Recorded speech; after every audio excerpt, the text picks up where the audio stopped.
There's not much to do when all I can. Assalamualaikum warahmatullahi wabarakatuh. Apa kabarnya teman-teman semua? Semoga selalu sehat dan selalu semangat. Ketemu lagi sama aku, ibu rumah tangga dengan 6 orang anak yang hobinya bersih-bersih rumah. Di video kali ini aku mau ngebersihin dapur yang sangat berantakan habis masak. Ini terutama dari tungku dapurnya. Nah, ini tuh gosong-gosong dari mulai tungku kompornya sampai ke tungku apinya gitu ya teman-teman.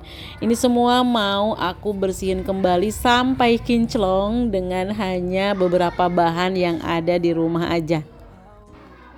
Nah, ini dia bahan yang paling pertama. Aku gunakan sodium perkarbonat sama seperti yang aku gunakan kemarin untuk baju-baju supaya lebih kinclong. Jadi bisa untuk baju sodium perkarbonat itu, bisa juga untuk membersihkan perabotan seperti wajan gosong ataupun tungku kompor yang sudah gosong. Sleeping well, and I know that you're right. Caranya seperti ini ya teman-teman. Kita taburkan sodium perkarbonatnya ke tungku kompor yang gosong, kemudian direndam menggunakan air yang panas. Lebih bagusnya lagi air yang mendidih, tapi aku ini karena nggak ada, tadi keburu aku lepas gitu untuk tungkunya, jadinya menggunakan air yang ada di dalam termos. Oh ya teman-teman, hari ini tuh di rumah aku ada acara, mau banyak tamu nanti malam. Barusan tuh habis masak-masak, jadinya tungku kompor ini gosong. Bukan cuma hari ini aja sih, dari kemarin tuh udah aku gunakan untuk masak waktu ada acara di pondok pesantren memperingati Maulid Nabi. Nah, ini belum aku bersihkan tungku kompornya, jadi sekalian sekarang. Ini juga sama untuk bagian perkomporannya. Di sini keramiknya juga harus dibersihkan karena ini tuh berminyak banget. Cara membersihkannya itu aku gunakan sabun cuci piring udah cukup ya teman-teman. Apalagi kalau ditambah air hangat itu ampuh banget menghilangkan lemak-lemak yang ada di keramik. Kebetulan untuk keramiknya itu udah aku tempelin dengan stiker warna putih. Oh iya, ini tuh cara menghilangkan noda yang ada di tembok. Bisa juga menggunakan odol. Ini odol kegunaannya banyak banget ya teman-teman untuk kebersihan di rumah kita, selain untuk gosok gigi tentunya. Ini lanjut aku bersihkan lagi bagian keramiknya yang udah dilapisi dengan stiker gitu ya teman-teman. Ini tuh stikernya bagus, jadi tidak tembus kalaupun misalkan kita bersihkan dengan air. Sama minyak juga sama, tidak akan tembus. Ini tuh glossy ya teman-teman. Aku nyari-nyari yang kayak gini lagi tapi susah sekarang, itu nggak tahu di mana. Ada juga yang modelnya itu keramik. Nah, ada yang motif bata seperti ini tapi memang nggak sebagus ini. Ini tuh glossy banget, udah kayak nempel di keramik. Nah, ini sekalian aku sepil juga dapur yang dulu aku makeover ya teman-teman. Udah 1 tahun yang lalu kalau nggak salah, pokoknya udah lama ini tuh. Waktu pertama kali kita gunakan karpet yang kayak gini tuh memang bagus. Karena ini tuh kan nggak menggunakan lem sama sekali, biasanya kita gunakan untuk di bawah, untuk di lantai. Nah, ternyata lama-kelamaan ini salah satu kekurangannya itu dari karpet vinil warna kayu ini, ternyata memang lama-kelamaan itu ngangkat gitu ya teman-teman. Jadi kayak ada gelembung-gelembung kalau misalkan ditaruh di tempat panas kayak di bawah kompor. Jadinya nggak rata lagi, kayak ada gelombang-gelombang gitu. Nah, untuk pinggir-pinggirnya itu untuk sambungan juga sama, jadi kayak meletek gitu. Makanya aku pengen sih sebenarnya ganti lagi sama yang lebih permanen lagi. Nah, memang yang paling bagus untuk dapur itu mending gunakan aja keramik. Jadi keramik itu selain lebih awet, lebih nempel, perawatannya pun lebih enak. Kalau misalkan kita punya budget memadai, mendingan kita gunakan keramik ataupun batu granit gitu ya teman-teman. Itu lebih bagus untuk dapur. Not here. It's been way too long. Alhamdulillah ini tuh acara masaknya udah selesai gitu ya teman-teman. Sekarang tuh aku mau ngerapihin dapur biar nanti pas tamu-tamunya datang dalam keadaan dapurnya udah rapih dan bersih. Dan untuk tungku yang tadi aku rendam itu bisa direndam selama 1 jam atau lebih. Jadi lebih lama perendaman lebih bagus. Memang sodium perkarbonat ini bekerjanya lambat, tapi bisa banget untuk membersihkan. Kalau misalkan kita pengen cepat, bisa juga dengan cara menggunakan soda kue ditambah lagi dengan cuka makan. Itu lumayan cepat, langsung instan gitu. Tapi kalau kita pengen menggunakan sodium perkarbonat tanpa capek-capek sih sebenarnya sodium perkarbonat itu. Jadi langsung si yang karat-karatnya itu atau misalkan noda-noda yang bandelnya itu langsung bisa lunak. Nah tapi itu kita harus rendam hampir semalaman. Contohnya aku waktu itu membersihkan handuk ya teman-teman. Handuknya itu udah benar-benar penuh banget dengan noda-noda jamur yang warna hitam-hitam gitu. Itu aku rendam selama 2 malam. Jadi pas 1 malam ke besok harinya itu aku ganti airnya pakai air panas lagi. Nah kemudian direndam semalaman lagi. Walaupun direndam lama tapi nggak bakalan ada bau-baunya. Even if you're gone, I will remember you. Setelah aku rendam tadi hanya 1 jam saja ya teman-teman, karena ini tuh benar-benar waktunya mepet, takutnya kesorean. Aku juga belum beres-beres di dalam rumah, terutama di depan rumah nyiapin segala macam makanan hidangan untuk para tamu. Nah ini lanjut aja aku bersihkan. Ini memang karatnya itu atau keraknya itu udah susah banget gitu ya teman-teman.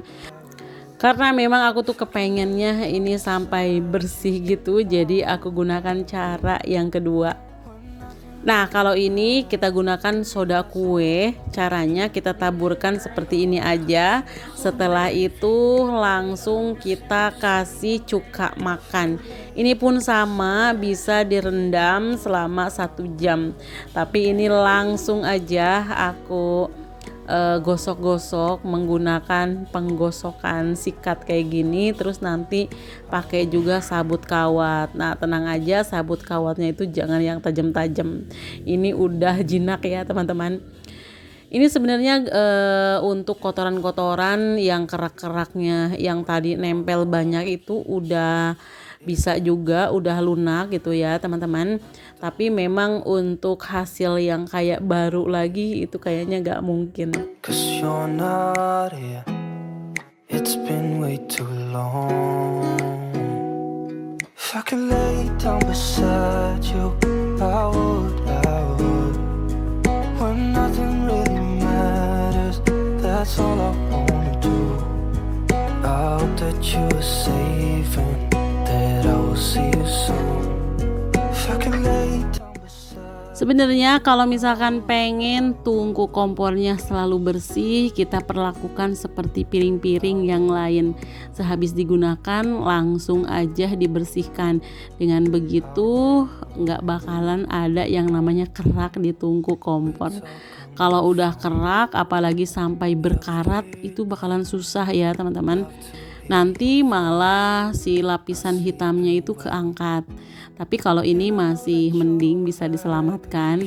Ini udah aku cuci, tinggal aku keringkan supaya warnanya itu kembali hitam mengkilap.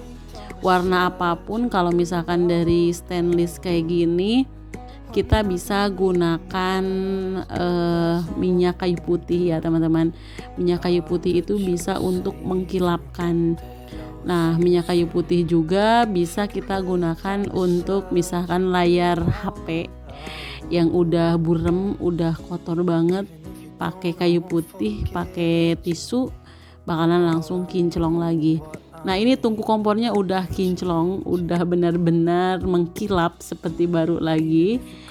Sama ininya juga ya teman-teman, aku bikin kinclong juga. Ini aman, nggak bakalan terjadi apa-apa karena kalau kering ini kayu putihnya menghilang dengan sendirinya. Ini benar-benar perbandingannya bisa dilihat sendiri. Kalau tadi itu gosong banget, sekarang alhamdulillah udah bersih, udah kinclong tanpa rusak sama sekali. Nih lanjut aku pasangin lagi ya teman-teman untuk tungku kompornya, soalnya takut pada hilang. Di sini tuh ada kawat kecil pengunci, itu biasanya yang ditakutkan hilang. Ini pasang kembali, cara pasangnya itu mudah. Dulu pun aku sama gitu, takut kalau misalkan pengen ngebongkar. Nah ternyata lama-kelamaan kompor yang jarang dibersihkan itu warnanya bakalan jelek, nggak bakalan biru, ada warna kemerah-merahan. Nah itu tuh banyak kotoran terselip di tungku kompornya. Kalau udah gini udah dibersihin, alhamdulillah ya teman-teman, jadi nanti kompornya biru kembali. Nah ini udah maghrib, sebenarnya aku tuh belum mandi ya teman-teman, pengen mandinya itu kalau misalkan udah beres semua baru pakai baju tidur udah santai-santai. Nah ini udah aku persiapkan di depan, kata suami katanya udah di depan rumah aja, soalnya tamu-tamunya itu banyak yang banyak asap-asap rokok gitu nanti, jadi biar di udara terbuka kayak gini. Ini aku siapin untuk air minum sama untuk kopi, ada juga cemilan-cemilan nanti di depan di dalam aku rapihin dulu ya teman-teman. Di sini aku juga sediain makan untuk tamu-tamunya. Masya Allah, seneng banget kalau udah kedatangan banyak tamu kayak gini, apalagi yang datangnya itu para ustadz-ustadz sama santri-santri juga gitu ya teman-teman. Where you are, 'cause you're not here. It's been way too long. Kalau misalkan tamunya nggak terlalu banyak, bisa aku kerjakan sendiri, jadi nggak usah minta bantuan orang lain. Tapi kalau misalkan tamunya itu banyak, pasti aku tuh tinggal ngomong aja. Banyak banget di sini tuh bala bantuan gitu teman-teman, dari saudara ataupun dari tetangga. Aku tuh sebenarnya gak punya pembantu, tapi yang ngebantuin itu banyak. Ada saudara, ada tetangga, ada orang tua juga selalu datang, selalu hadir. Kalau misalkan ada acara-acara tertentu di rumah, semuanya pasti datang ngebantuin. Nah ini udah aku siapin juga untuk cemilan-cemilannya, karena tempat aku ini udah terkenal panas gitu ya teman-teman. Diusahain kalau ada tamu itu harus ada yang seger-seger, yang berair, buah-buahan kayak gitu. Atau misalkan kalau cemilan yang manis-manis juga usahakan yang seger, kayak puding atau misalkan kayak es, jus kayak gitu. Ini semangka juga sama, salah satu makanan buah-buahan favorit yang ada di kampung aku ya teman-teman. Soalnya kan kalau lagi panas-panas makan semangka yang berair itu pasti enak banget, apalagi kalau semangkanya itu manis, makin seger. What I need and that ain't changing. Even if you're gone, I will remember. You're all I know. What I need and that ain't changing. Untuk tamu yang datang memang gak terlalu banyak ya teman-teman, diperkirakan kata suami itu sekitar 10 orang. Jadi cemilan segini lumayan cukup. Nah untuk makannya juga sama, udah aku siapin. Kalau untuk satenya ini aku beli aja ya teman-teman, soalnya kan di tempat aku tuh gampang. Kalau untuk makanan-makanan kayak gini tinggal ke depan rumah aja udah ada. Kalau masak sendiri itu pasti lama ya teman-teman, dari prosesnya kita motong-motongin, kemudian nusuk-nusukin kayak gitu, pokoknya ribet, mendingan beli aja. Kalau untuk di rumah itu ya masaknya yang simpel-simpel, kayak bikin bakwan jagung, kemudian ikan asin dan kayak gitulah. Ini udah aku tata-tata semuanya, tinggal nanti tamunya itu pada datang. Ini udah siap untuk dihidangkan gitu ya teman-teman. Nah ini ternyata tamunya udah pada datang, alhamdulillah langsung menikmati makanan yang sudah disediakan. Alhamdulillah mungkin untuk kegiatan aku hari ini udah hampir selesai. Terima kasih untuk teman-teman yang sudah ngikutin video aku dari awal sampai akhir. Mudah-mudahan selalu ada manfaat yang bisa diambil. Sampai jumpa di video berikutnya. Wassalamualaikum warahmatullahi wabarakatuh.